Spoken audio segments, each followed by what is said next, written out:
2017 was a good freaking year for video games. It was also a year when, to my knowledge, I didn't play a damn game that came out this year. Yeah, that's right. See that title? Top 5 streamed games of 2017. I don't actually know what the title is, but in my head I've got, like, Tweed's top 5 streamed games of 2017. Whatever. Okay, this ain't a general opinion thing. This ain't your grandma's freaking, this was, like, my favorite. Or what games were objectively the best in the Jim Sterling collection of 2015. Nah, it's none of that. This is a list of my favorite 5 games I streamed this year. Specifically streamed, not just, like, came out as Ark Survival. And you know what? I'm feeling generous. I'm gonna throw in an extra. My least favorite 5 as well. Okay, so the best of the best were judged based on how much I enjoyed myself and how popular the streams themselves were. So if your favorite game I streamed this year was left out and it seemed like I enjoyed it a lot, don't be surprised. Now enough talk. Everybody shut up. Let's watch Mojo the crap out of this operation.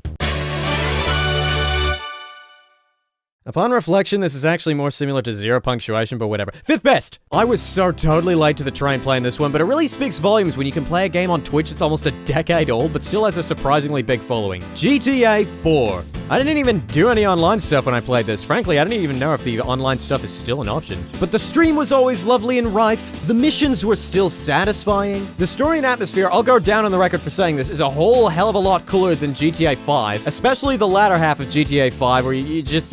Trevor gets mad at Michael, and then Franklin is upset about it, and then you have to kill Ken from Barbie's Playhouse, even though he's just annoying. Like, Dimitri's a way cooler villain than... Anyway, okay, I just had a freaking good time, okay? Especially when we rediscovered helicopter bowling.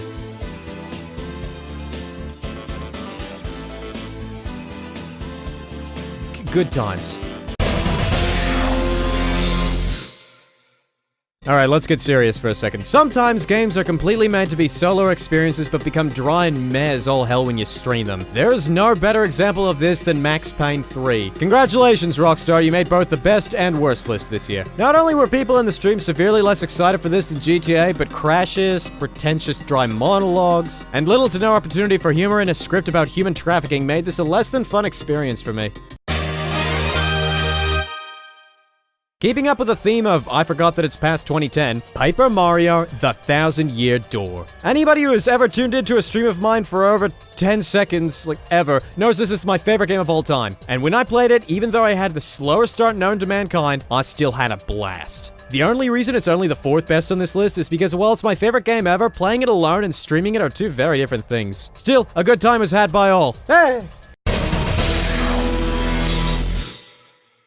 Okay, so first off, I'm a stupid who forgot this game and another on this list were actually released in 2017, so disregard that stuff I said earlier. Have you ever had a day so bad that after it was all over, all you could do was look back and laugh at it? Like, you already lost your dad to your other, more vicious, now in jail dad, and then while sewing a shirt to make you feel better, you sew your hand to the shirt and all you can do is laugh? Yeah. That was basically playing Wild Animal Racing. Normally, one-off streams don't even count for these, especially considering I played like under 2 hours of it, but just watch this. It's a speed bump. There's a speed bump on a race course. What's this music gonna be?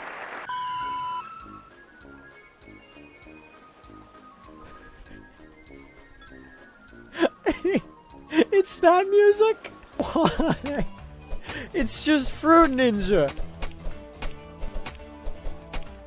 It's 30 seconds of Fruit Ninja. And you're like, yeah, sure. What's the point? Jesus. I just had to make an exception. 4th worst. Hey, Tweed, I can't help but notice both of your favorites so far are games you played as a kid. Yeah? Well, hold on to your Daisy Pucker and Dukes, straw man, because here comes the biggest frickin' mistake I ever made on stream. Ding. The greatest test of survival skill. Warning for experienced survival experts only. Alien Isolation. Specifically playing Nightmare Mode blind. This game took me on a freaking journey through the stars. The tension was real. The consequences were real. And even though little Timmy who played all this on easy mode got the map and the hood, I got no such luxury, son. Nightmare Mode gets rid of all that. It was just one Aussie feeling his way around a huge map with nothing but his wits about him, a xenophobe or whatever it's called. I didn't see the movies. Prowling around about 5 meters away at any given moment, and an overly excitable orchestra. Hi there. How's it going? Well, that's gonna be fun. Oh, listen to that fucking tuba player going ham. And you know what? It's still allowed for fun. How about that, Max Payne? This game nailed its spooky atmospheres, but we still got to have cool moments like this. Okay, put it. Got it. Okay. Where is he? Don't run. More like... whatever. Ah! No one's afraid? No one's afraid? Yeah!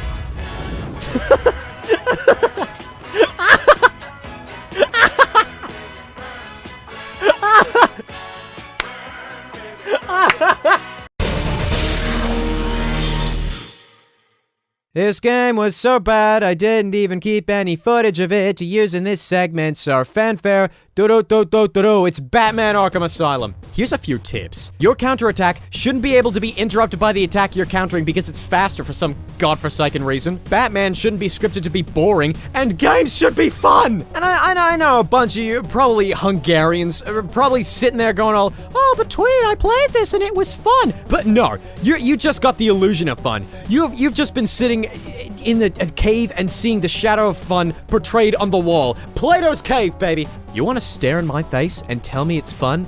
Nah. Stare into Mr. Rogers. Go on, tell Mr. Rogers about how a game where you put on a batsuit and beat up people already in jail is fun. I'm sure you won't be disappointed at all. Sometimes a game completely shocks you with how it delivers. You think that you know what a game is going to be, and then it shows you something better, something fresh, especially for a sequel. The Walking Dead Season 2. I think you guys are expecting me to put something funny here, but for the life of me, I can't. I'm not a very emotional person, especially when it comes to games. I think it's mainly just because I see it as a product and not a story. And also, I don't know, conflict of interest. I don't have the fondest view of Telltale in the first place. But this freaking game nearly made me tear up at its ending. And after I ended the final stream, I ended up staring at a wall for 10 minutes thinking about what just happened. That's how powerful this game is. I wasn't sure about how I felt about the first season, and I was kind of wary about going into the second season thinking, oh, what if it's worse? But trust me, this game knew how to tell a story well. And then sometimes the opposite happens. A game that got fully crowdfunded, and happily so, a game made by one of your favorite developers of all time, a game that gets unprecedented praise on Steam, somehow turns out to be one of the biggest pieces of garbage you ever played on stream, Wed Park. Everyone loves this game. You go down to the National Film Academy and Steven Spielberg's all like, hey, you played Wed Park? It's so good. Freaking Quentin Tortellini's all like, oh my god, is the dialogue so good. Stanley Kubrick's ghost comes back from its grave and says, oh wow, it's so quirky, hashtag. But like, why does everyone love this game? The graphics are neat, the music is decent at the beginning and droning and awful by the end. The little Easter eggs are shrug-worthy at best, and the humor seems a lot more forced than Dan Quayle's— no, wait. Ron Gilbert's other games. But I mean, hey, at least you have an old-style adventure game with a cool ending, right?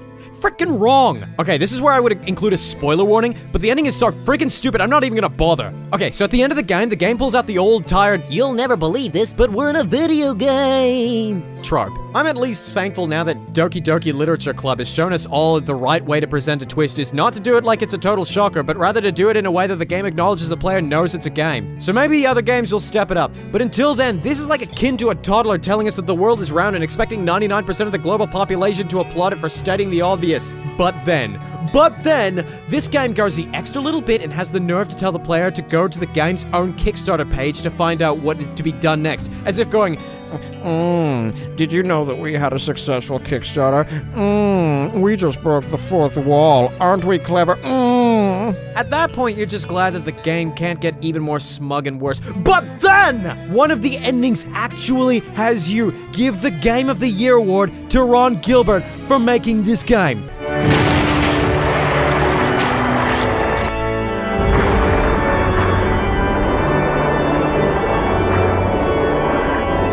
Here's a blah blah blah blah blah blah blah, it's a joke, blah blah blah blah blah blah blah, it's only there to get them to leave the booth. I don't care. To me, it was unforgivable that Gilbert even was self-inserted into his own game. But then they seriously thought they could also jack off and give the nod to the player for giving the Game of the Year award to themselves and thought, nobody will make fun of us for this. Well, let's hope they were joking, because one thing the Game Awards did this year that made me super happy was that they never even listed this self-righteous piece of garbage as a nominee. Okay, now that we've listed off everything up to the first best and first worst of the year, I thought I'd go full Watch Mojo and list off some honorable and dishonorable mentions. Here goes. Sleeping Dogs gets the Second Coming Award for Best Glitch. Super Mario Sunshine gets the Kinect Racing Award for the game playing itself. Undertale and RuneScape tie for the Rick and Morty Award for a fun game with a bad fanbase. Yonder gets the Ass Backwards Award for fun to stream but no real gameplay. And Psychonauts gets the Backwards Ass Award for fun gameplay but not fun to stream. Under the Only Got One Stream for a Reason award category are Blood and Bacon, Hitman Absolution, Castle Crashers, Orion Dino Horde, Harvest Moon A Wonderful Life, Helldivers, and Lisa.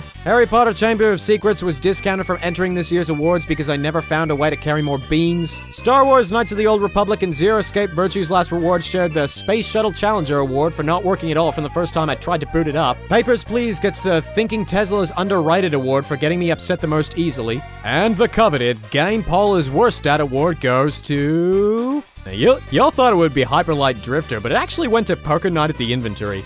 Congratulations to all nominees. Only one game could ruffle my feathers more than the fantastical fudge-up that was Thimbleweed Park. The game that made me have some sort of weird breakdown the last time I played it. The game that I spent literal months on in a row without wanting to play it that only got 5 new followers. But don't worry guys, numbers aren't everything, and I don't think that. Skyrim.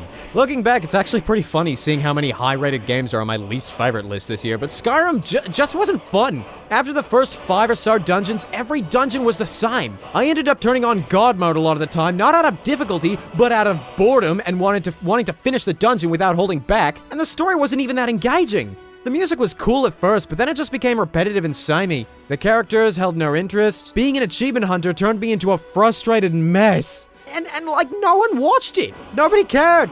Everyone knew that Skyrim was boring. I think maybe this was more me being bitter than anything, but I had like no viewers during my Skyrim period. I'm sure playing it in a more relaxed, less productivity-oriented mindset would make the game better, but that's like saying, if you imagine the game is fun, then the game becomes fun. it's just not me. It's not my personality. And God knows this game pushed that personality over the edge. Because that's what this game is. You kill everyone that you love, and then you cry about it later. That's what fucking Skyrim is.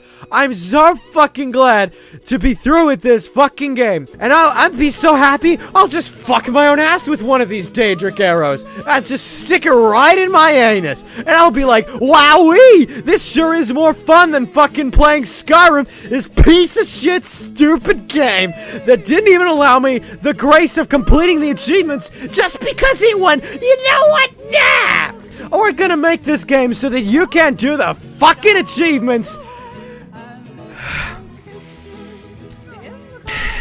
Thank you all so much for tuning into this stream. It really means a lot to me. And if you think I have to be actively in a constant state of achievement or productivity and can't enjoy the smaller things for me to enjoy games based on my picks, that is fair. The evidence is all there before you, and I might have agreed with you if it weren't for...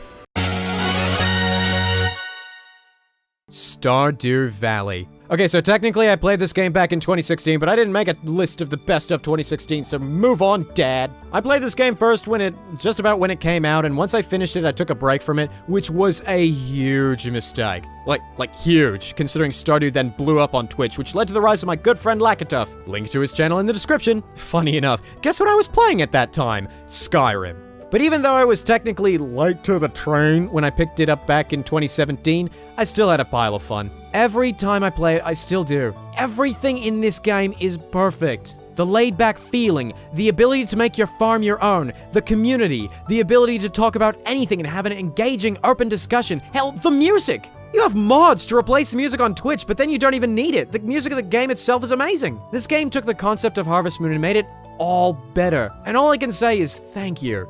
A great community, and a great game.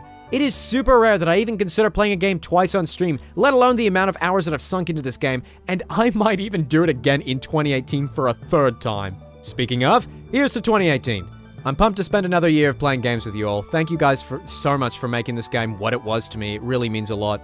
And, I am making a brand new bunch of Tweeds Guide videos this year. In 2017, real life got in the way, but this year I'm able to dedicate a lot more time to making Tweeds Guide videos and at least half justifying my username on Twitch. So in honor of time to come, here's a teaser for what you'll be able to expect from Tweed's Guide in 2018.